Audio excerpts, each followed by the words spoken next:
What's going on YouTube? Magnolia Mo here and welcome back to my channel. Today we're going to take a look at the topping D70 Pro OCTO Hi-Fi desktop DAC. It's the back of the DAC. It's the front of the DAC. What I like about it is it's small, right? It's not too big. It fits nicely, right, with the rest of my system. This is black. You can get one in silver as well.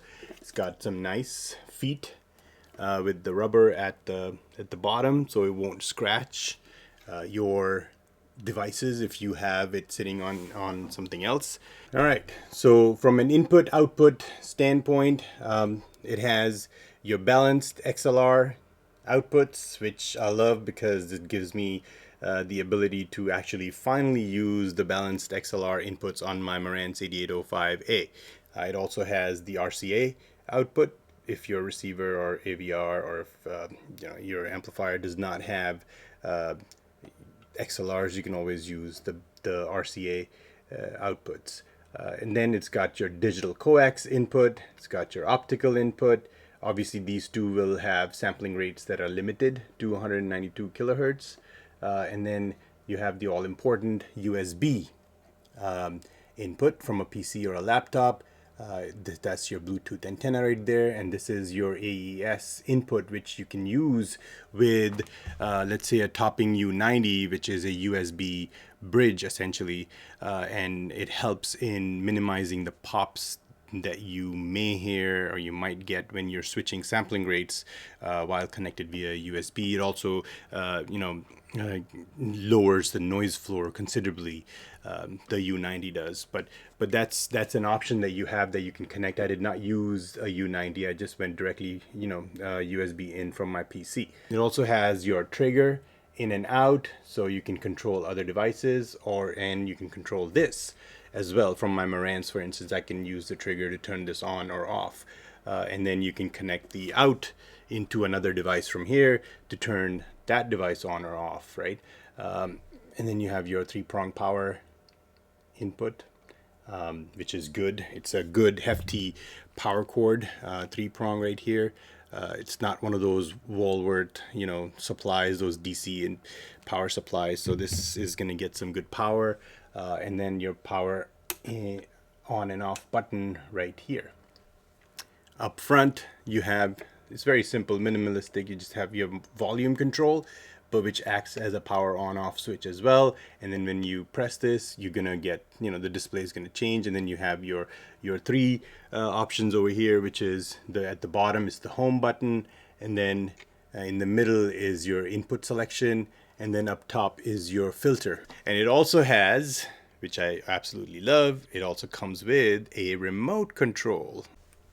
Setup was very simple. I obviously connected the power supply, connected the balanced cables, from here onto my Marantz, and downloaded the ASIO drivers from the topping website, and they actually walk you through. It's very easy, walk you through on how to configure FooBar 2000, for instance, the latest version, or with the ASIO driver. And if you have JRiver, then it also talks about setting up your JRiver media player as well, right? So they walk you through everything. It's very easy, very simple. For me, I was up and running, I want to say within 15 minutes once I connected the cables, once I found my XLR cables, I should say, because I haven't used them in a while. The last time I used my XLRs were when I used to have the Oppo 205 4K Blu-ray player, and that thing had a really good USB DAC,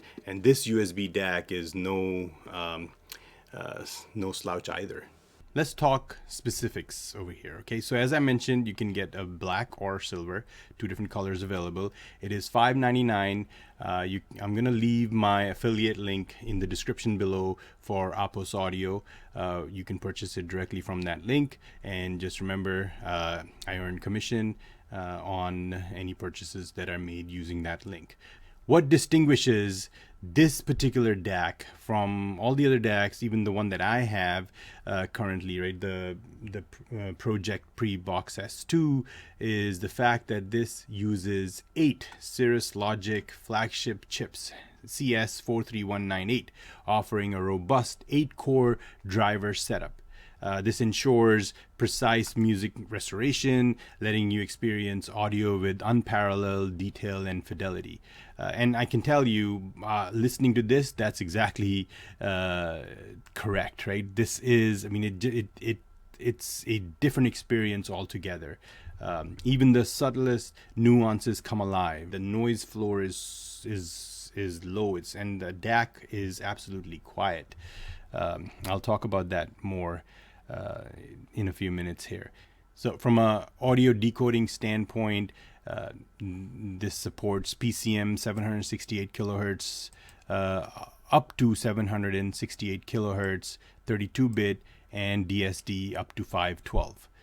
The full color screen and 3 touch buttons of the D70 Pro OCTO introduce a refreshing UI experience. Whether you're toggling playback information, FFT, or VU, the vibrant colors pull you in, creating a customizable visual delight. It also has seamless Bluetooth 5.1 transmission.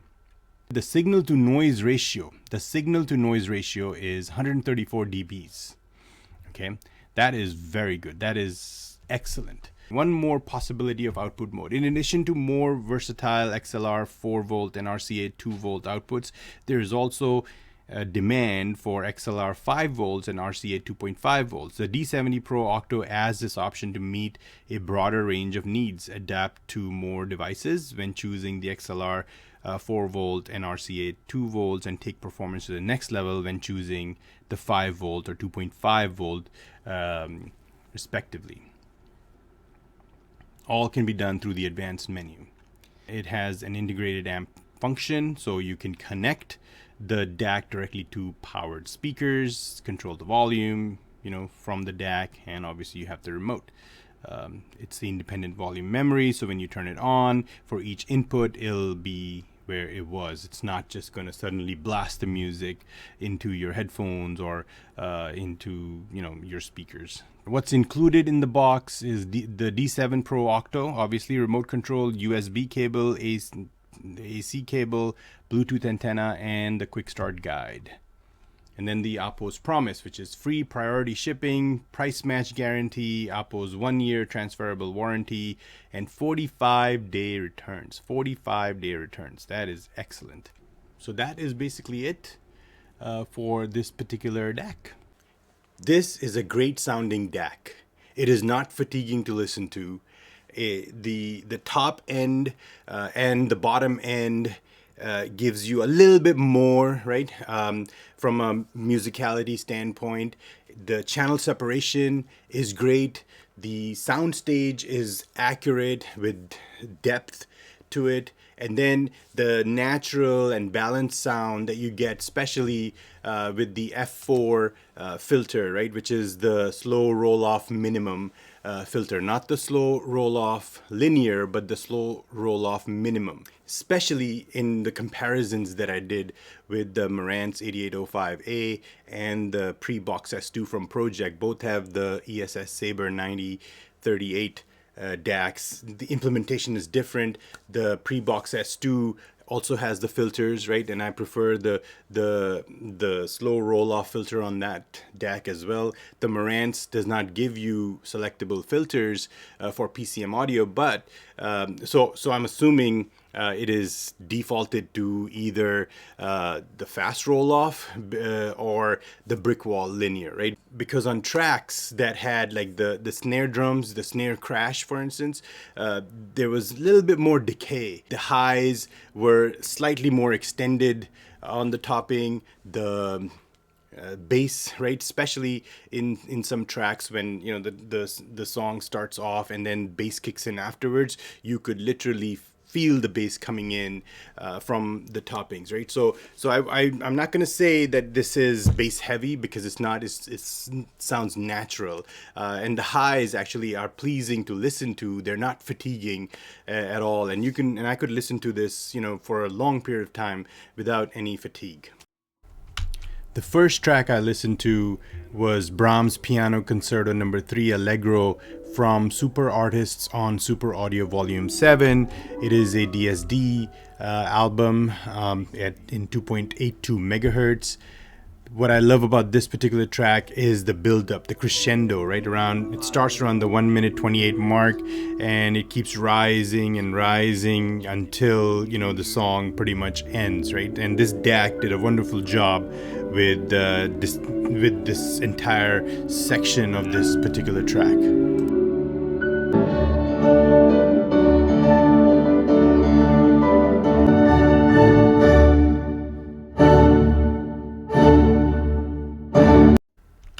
Then I switched to Right Here, Right Now by Jesus Jones from the early 90s. I love Jesus Jones because of how they incorporate house and techno to an indie rock, music style, right? And just the drums and the guitar through the middle of the song. That's what gets me going every single time I listen to, and I especially wanted to listen to it on this particular DAC because I wanted to actually hear all the elements, and all the different layers within this particular music. Next was Chris Isaak's Wicked Game. I wanted to listen to the brush on the snare, the hi-hat, and the guitar as it floats between the left and right speakers. Take 5 by Dave Brubeck. The drums start on the left, the piano starts on the right, the bass then comes in, anchoring obviously between the left and the right speakers, and then the sax comes in between left and center, so I would say left center. And then the best part of this track is the drum solo.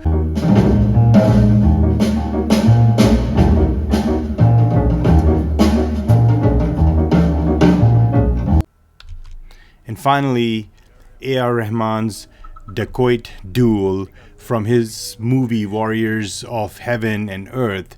He uses taiko drums on this particular track, and they're dueling drums. They come in on the left, and then on the right, and then in the middle. It's just unbelievable, with lots of percussions and great channel separation in this particular track. Ooh. And then now it's in the middle. It goes left, right, middle, and then the drums, the percussion kicks in. So to sum it all up, I am going to keep the topping D70 Pro OCTO, right? And the reasons why I'm going to keep this is I've already outlined the musicality of it, right? The natural sound, the deeper sound stage, the highs that are just slightly extended, right? And slightly extended to, in favor of the music, right?